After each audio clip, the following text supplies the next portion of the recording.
Bien, vamos a continuar por donde lo habíamos dejado, del tema del TOC, etiología y la explicación conductual. Vamos a ver lo que son las causas del TOC.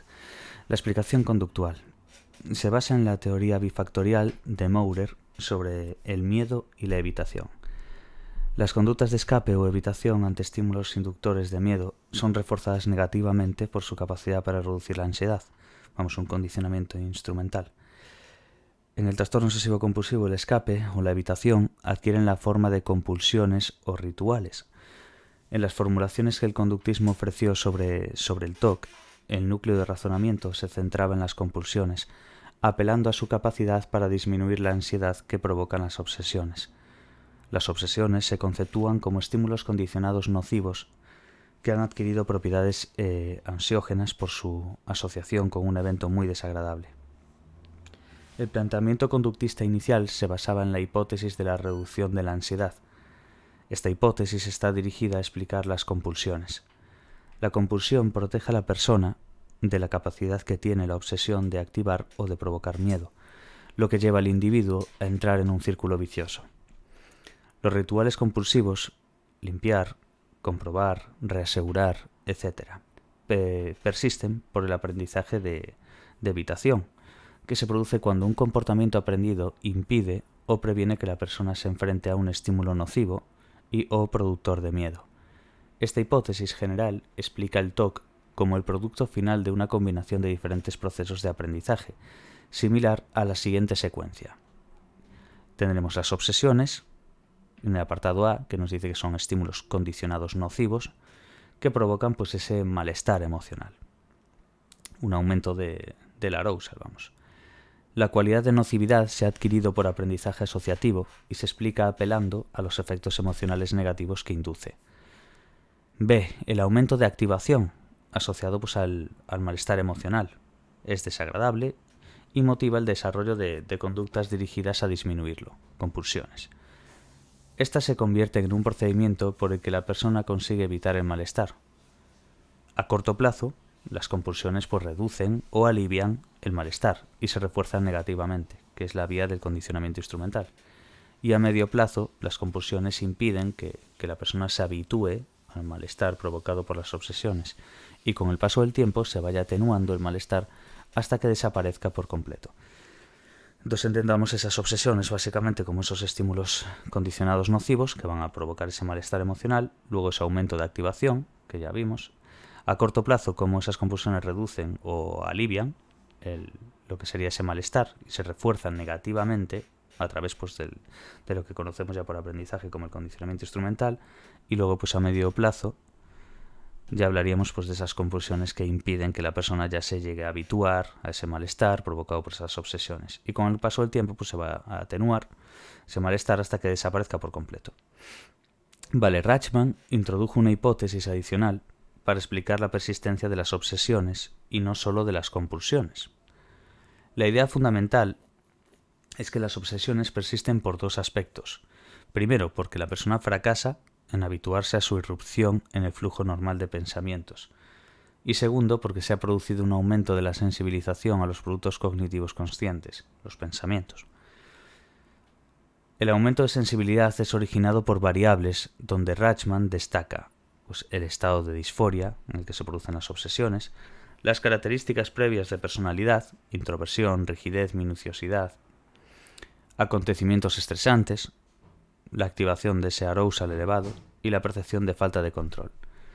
Rachman propuso que no es necesario que se haya producido un acontecimiento traumático, sino que la ocurrencia de un conjunto diverso de variables explica que ciertos pensamientos sean experimentados como desagradables y motiven pues, intentos activos de neutralización. A medida que progresó el conocimiento sobre el TOC, surgieron dudas y críticas sobre la utilidad de las propuestas conductistas para explicar adecuadamente el trastorno. ¿Cuáles fueron las principales críticas? Importante ahora.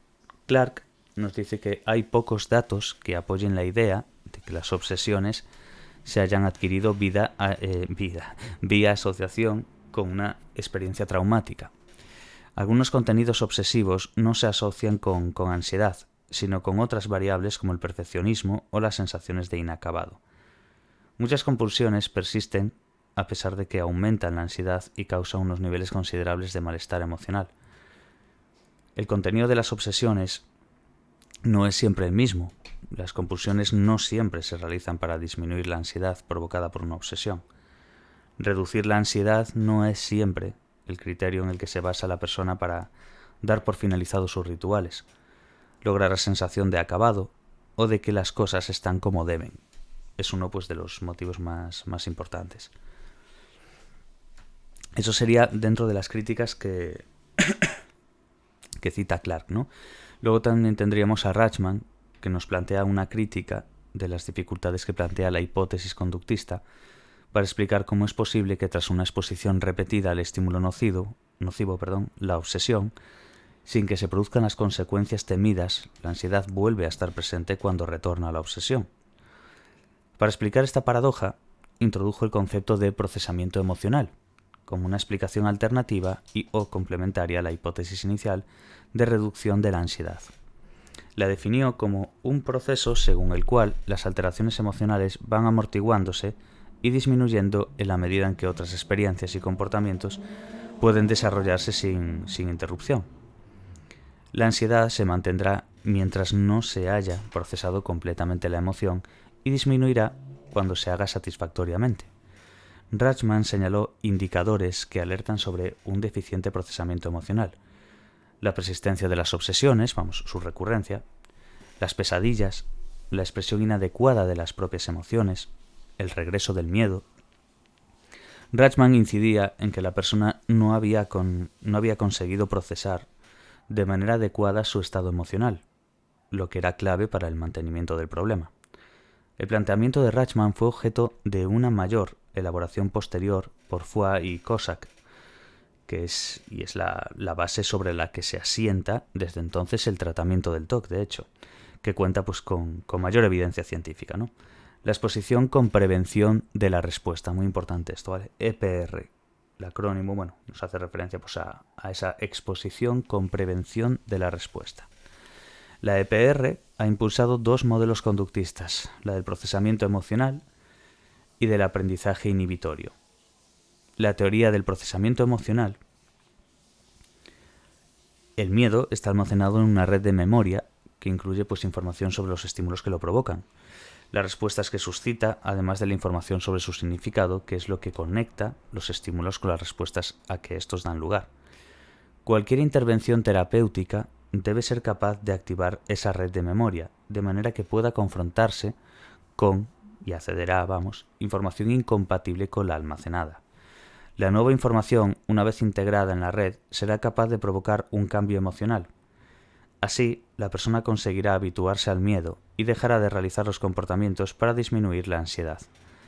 Es la habituación al miedo lo que persigue el tratamiento del EPR, de esta exposición con prevención de la respuesta. Jacobi y Abramovich criticaron este planteamiento. ¿Por qué? Porque si funcionara el proceso de habituación, sería lo que verdaderamente explicaría y podría predecir el éxito de la ERP, pero los datos no avalan este supuesto. Para solucionar este problema proponen incorporar a la explicación los principios de la teoría de aprendizaje inhibitorio, el TAI, que es pues una extensión del enfoque del condicionamiento pavloviano. La teoría del aprendizaje inhibitorio. Recordemos esto, ¿no? Que la EPR, esta exposición de la prevención de la respuesta, tiene dos modelos conductistas. Está el del procesamiento emocional y luego tendríamos el del aprendizaje inhibitorio, que tenemos aquí. Acabamos de citar el de la teoría del procesamiento emocional y luego nos faltaría pues esta teoría de aprendizaje inhibitorio. El TAI plantea que lo que es la asociación entre el estímulo condicionado y el incondicionado, originado durante el condicionamiento del miedo, no desaparece durante la extinción, sino que permanece intacta mientras se desarrolla un secundario aprendizaje inhibitorio. El TAI, aplicado al TOC, la persona con este trastorno ha aprendido a asociar un pensamiento desagradable con miedo y esa asociación permanece intacta en la red de memoria, no se borra de la memoria, aunque el tratamiento con EPR tenga éxito. Lo que sucede en realidad con la EPR es que la persona ha aprendido a asociar ese pensamiento desagradable, quiero decir, con otros diferentes al miedo. Por ejemplo, pues, que nadie enferma porque tenga un pensamiento de contaminación. La EPR es eficaz porque la persona aprende a tolerar el miedo y no tanto porque se habitúe a tenerlo. Básicamente, eso es una parte bastante clave de lo que es la EPR, ¿no? Su eficacia en sí consiste en que la persona aprende a tolerar ese miedo. Entonces no es tanto como que se habitúe a tenerlo en sí. Para mejorar la eficacia del tratamiento, se propone que cuanto mayor sea la discrepancia entre lo que es la nueva y la antigua información aprendida y almacenada, más probable será que las nuevas asociaciones inhibitorias adquiridas inhiban y o anulen la red de memoria del miedo. La explicación cognitiva. Aquí tendríamos pues, los modelos basados en las valoraciones disfuncionales sobre los pensamientos intrusos. Intentan explicar cómo las intrusiones persisten por una valoración disfuncional y se convierten en obsesiones clínicas. En la década de los 80, 2 publicaciones introdujeron el enfoque cognitivo, la de Rachman y la de Hodgson, obsesiones y compulsiones, y la de Salkovich, que propone un análisis cognitivo-conductual del TOC, ¿no? Ante las limitaciones de la hipótesis conductista sobre la reducción de la ansiedad, Carr planteó que en el TOC cualquier situación que represente un daño o amenaza potencial se traduce en un estado anormalmente elevado de ansiedad, porque la persona le da a esa situación una exagerada probabilidad de ocurrencia. Los síntomas obsesivos compulsivos dependen de la valoración subjetiva sobre el riesgo o la amenaza de los pensamientos obsesivos y de la ansiedad que provocan. McFall y Wolfsheim añadieron un segundo proceso de valoración de la amenaza, centrado en lo que sería la evaluación del propio individuo como incapaz de afrontar la amenaza y muy vulnerable al daño. Las personas con TOC realizan un doble proceso de valoración disfuncional. Primero, se focalizan en la amenaza en sí misma, lo que es una valoración primaria, y segundo, se centran en la autoevaluación de incapacidad para afrontar la amenaza, que es esa valoración secundaria, ¿no? Entonces, primero hay un doble proceso, por así decir, de una valoración disfuncional, en la que primero se focaliza la amenaza en sí, que es la valoración primaria, y segundo, pues se centrarían en lo que es la autoevaluación de incapacidad para afrontar la amenaza, como esa valoración secundaria. Añadían que ambos procesos de valoración se producían por la activación de ciertas creencias disfuncionales preconscientes, como las de perfeccionismo, intolerancia a la incertidumbre o catastrofismo. Propusieron utilizar estrategias de reestructuración cognitiva basadas en la terapia racional emotiva de Ellis. Salopkis criticaba abiertamente el planteamiento de McFall y de Wolfsheim por su falta de elaboración y concreción. Criticaba el énfasis en conceptos como las cogniciones preconscientes y las no conscientes, sin ofrecer una operacionalización específica de tales conceptos o su traducción, en términos de comportamientos o de cogniciones, además de la ausencia de concreción y de especificidad para el TOC de las valoraciones primarias y secundarias. Algunos conceptos centrales de McFall y de Wolfsheim sobre el papel de las creencias disfuncionales en la génesis y el mantenimiento del trastorno adquirieron una importancia nuclear en el enfoque cognitivo. Una premisa inicial es que el pensamiento obsesivo tiene su origen en los pensamientos intrusos normales. La escalada desde un pensamiento intruso normal hasta una obsesión clínica se produce cuando el individuo evalúa ese pensamiento como significativo, porque se siente responsable de las consecuencias nocivas o de impedir que suceda o se haga realidad. Consecuencias de ese pensamiento, que pueden tener lugar en el mundo real o en el contexto de la moralidad. Salkovich y Wall situarán la responsabilidad excesiva en la mera ocurrencia del pensamiento o en su contenido. La valoración se centra en la incapacidad para controlar la frecuencia de los propios pensamientos. En el caso de que el contenido de la obsesión sugiera un comportamiento concreto, entonces la persona es responsable de impedir que suceda. Los cambios en el estado de ánimo surgen, por tanto, de las interpretaciones erróneas de responsabilidad. Las estrategias cognitivas y comportamentales de neutralización son inadecuadas, ineficaces y contraproducentes por varias razones. A, porque fortalecen las creencias sobre responsabilidad, y B, porque el individuo vulnerable al TOC maneja criterios no realistas acerca de cuándo un comportamiento ha sido eficaz. Wall incluye en su explicación la noción de inacabado. La publicación de Rachman y Hodgson en 1980, y que según Clark representa la piedra fundacional de la revolución cognitiva en la explicación al TOC, aporta lo siguiente. Primero, las personas sin ningún trastorno experimentan pensamientos intrusos no deseados con contenido similar a la de las personas con TOC. Estos pensamientos en el TOC hacen que la persona les atribuya un significado amenazante, que revela su auténtico yo, vamos. Tercero, los esfuerzos por neutralizar esos pensamientos y la evitación hacen que persistan las obsesiones. Y cuarto, estas personas se caracterizan por poseer escaso control sobre esos productos mentales. Este enfoque tiene similitudes con los modelos sobre trastorno de pánico de Clark y se basa en las teorías de la valoración. Desde estos modelos se caracteriza a las personas con TOC por miedo desproporcionado ante algunos pensamientos intrusos de temática obsesiva, precursores de las obsesiones clínicas.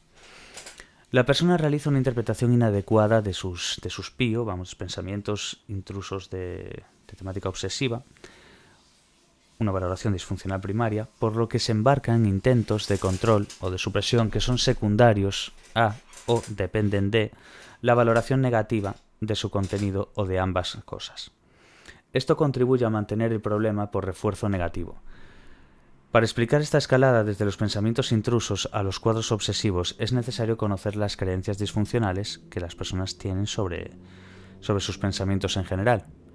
En la figura 5.1 se ejemplifica este modelo en su formación más sencilla, siguiendo esta secuencia, que vamos a ver ahora.